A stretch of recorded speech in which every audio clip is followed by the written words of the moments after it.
Welcome to వార్త. నేను దేవా. బీజేపీకి సంబంధించి అటువైపు మున్సిపల్ ఎన్నికల పోలింగ్ జరుగుతున్న సమయంలో కూడా అటువైపు కాంగ్రెస్ పార్టీ పోలీస్ యంత్రాంగాన్ని ఉపయోగించి మరి కొన్ని అడ్డదారులు అయితే తొక్కిందని చెప్పాలి. ఇదే విషయంపై మనతో పాటు మాట్లాడడానికి బీజేపీ రాష్ట్ర అధ్యక్షుడు రామచంద్రరావు ఉన్నారు. చెప్పండి సార్, ఒకవైపు నుంచి పోలింగ్ జరుగుతుండగా కూడా మరోవైపు నుంచి డబ్బులు పంచిన పరిస్థితి కనిపిస్తుంది, ఎట్లా చూడొచ్చు అండి?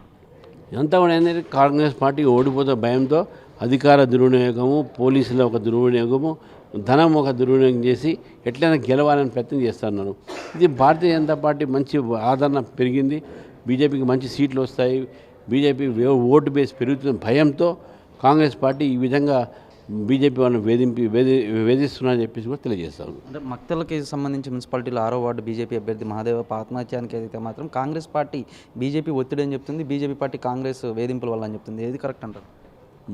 మా ఒత్తిడి ఎందుకుంటుందో నిన్న మా ఎంపీ గారితో బ్రహ్మాండం ఊరేగింపు చేశాడు, గెలుస్తా అని చెప్పి భార్యకి చెప్పాడు. ఇదంతా వేధింపు చేసి కనీసము కాంగ్రెస్ పార్టీకు ఆయనకు సంతాప చెప్పే సమయం కూడా లేదు. వాళ్ళకు ఓన్లీ రాజకీయమే ఆలోచిస్తూ ఉన్నారు. ఆయన చనిపోయాడు, మీ వేధింపు అని చనిపోయారు. వేధింపులు కాదని చెప్పకుండా లేదు మేము కనీసం కుటుంబాన్ని ఆదుకుంటారని మాట కూడా చెప్పట్లేదు. మేము ఆదుకున్నాం, మా పార్టీ కార్యకర్త కాబట్టి. కానీ మీరు దాన్ని లబ్ధిగా చూస్తూ ఉన్నారు, పొలిటికల్ లబ్ధిగా. ఇది చాలా అంటే ఆలోచించాల్సిన విషయం. కాంగ్రెస్ పార్టీ కేవలం రాజకీయమే ఆలోచిస్తుంది. కాంగ్రెస్ పార్టీ కేవలం మైనార్టీ ఓట్ల కోసం ఆలోచిస్తుంది. కాంగ్రెస్ పార్టీ అభివృద్ధి గురించి ఆలోచించదు. ఈయన ఎస్టీ చనిపోయినటువంటి ఒక దీనికి వాళ్ళకి కొద్దిగా బాధ కూడా లేదు. ఎస్టీ కమిషన్ కూడా దీనికి మీద తరపున చర్య తీసుకోవాలని మేము కూడా అడుగుతున్నాం.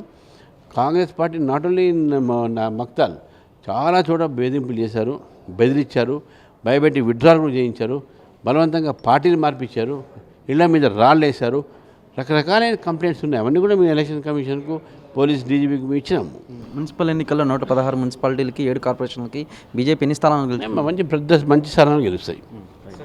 చూశారు కదా, మొత్తం మీద కనుక మనం చూసుకున్నట్లయితే మున్సిపల్ ఎన్నికల్లో దాదాపు అంటే బీజేపీ అయితే మాత్రం ఎక్కువ అంటే అత్యధిక స్థానాలు గెలుస్తుందని అయితే మాత్రం బీజేపీ రాష్ట్ర అధ్యక్షుడు రామచంద్రరావు చెప్పుకొచ్చారు. కానీ మన కార్తీక్తో దేవా, వార్త, హైదరాబాద్.